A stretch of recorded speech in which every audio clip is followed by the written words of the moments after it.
ભરૂચ જિલ્લાના કાવીકંબોઈમાં આવેલ સ્તંભેશ્વર મહાદેવ મંદિર અલૌકિક પૌરાણિક શિવલિંગ છે. અહીં સોમવારે ને વાર તહેવાર પર મોટી સંખ્યામાં શિવભક્તો ઉમટી પડતા હોય છે. ત્યારે મહાશિવરાત્રિના પાવન પર્વ પર 2 થી 3 લાખ શિવભક્તો મહાદેવના દર્શન કરવા માટે આવતા હોય છે. અને અહીં સ્તંભેશ્વર મહાદેવ મંદિર ખાતે મહાઆરતી, રુદ્રી, શિવ પૂજાનું આયોજન કરવામાં આવે છે. ત્યારે અહીં સ્તંભેશ્વર મહાદેવ પરિષદ ઓમ નમઃ શિવાય મંત્રના નાદથી વાતાવરણ ગુંજી ઉઠ્યું છે. એ સમયે ભરૂચ જિલ્લા પોલીસ દ્વારા સખત પોલીસ બંદોબસ્ત ગોઠવવામાં આવે છે. ત્યારે શિવરાત્રી પછી હોળી પૂનમના દિવસે ઇન્ડિયા 24 ન્યૂઝના પ્રતિનિધિએ કાવીકંબોઈ દરિયા કિનારે આવેલા સ્તંભેશ્વર મહાદેવ મંદિરની મુલાકાત લેતા ભરૂચ જિલ્લા એસપી સાહેબ શ્રી પોલીસ સ્ટાફ સાથે સ્તંભેશ્વર મહાદેવની મુલાકાતે આવેલા અને મહાદેવની પૂજા અર્ચના કરી ધન્યતા અનુભવી હતી. અને અહીંના મહંતની શ્રી સાથે એસપી સાહેબ શ્રીએ પ્રતિક્રિયા આપી હતી. રિપોર્ટર ભગવત ભટ્ટ.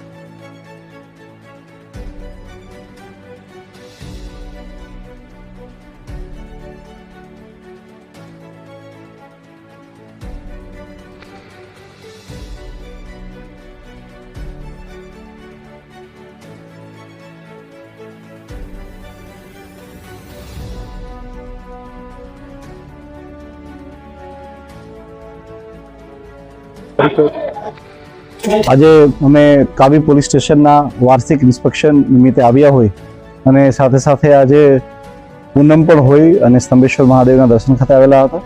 અહીંયા એક રુદ્રીનું આયોજન કરવામાં આવેલું હતું. અમે અને અમારા સ્ટાફ દ્વારા કે મને ખૂબ જાણીને આનંદ થાય છે કે અહીંયાના જે સમગ્ર સાધુ સંતો છે, જે પૂજારીગણ છે, તેમણે બધાએ સાથે મળી અને ખૂબ સરસ આ રુદ્રી કરી અને ખૂબ આનંદ થયો.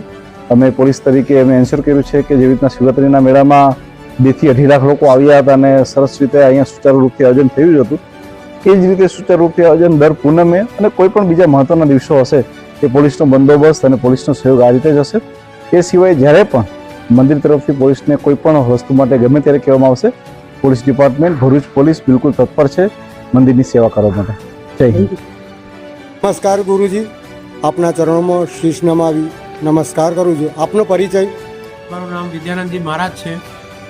મહાદેવ દિવાણી અખાડા સાથે મારો સંબંધ છે. આ સ્તંભેશ્વર મહાદેવનું મંદિર આજે લાખો કરોડો વર્ષ જૂનું છે. સ્કંદ મહાપુરાણના કુમારિકા ખંડમાં આ મંદિરનો ખૂબ વિસ્તારપૂર્વક મહિમા મળે છે. સ્કંદ પુરાણમાં 550 પાનાનો ઇતિહાસ છે. ભગવાન કાર્તિક સ્વામીએ તારકાસુરનું વધ આ જગ્યાએ કરેલું. નારદજીએ 10,000 વર્ષ આ જગ્યાએ તપસ્યા કરી. ત્યાર પછી બર્બરીકને પણ અહીંથી સિદ્ધિ પ્રાપ્ત થઈ છે. એવા નાના ઇતિહાસો આ મંદિર સાથે જોડાયેલા છે.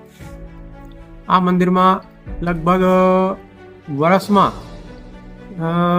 લગભગ 2 મહિના મેળાઓ ચાલતા હોય છે. દર અમાવસ્યાએ અહીં મેળો ભરાય. ત્યાર પછી શ્રાવણ માસમાં 1 મહિનો મેળો ચાલે. ત્યાર પછી મહાશિવરાત્રિનો ગુજરાતનો સૌથી મોટો મેળો સ્તંભેશ્વર મહાદેવમાં ભરાતો હોય છે. આ જગ્યાએ 9 નદીનો સંગમ થાય છે.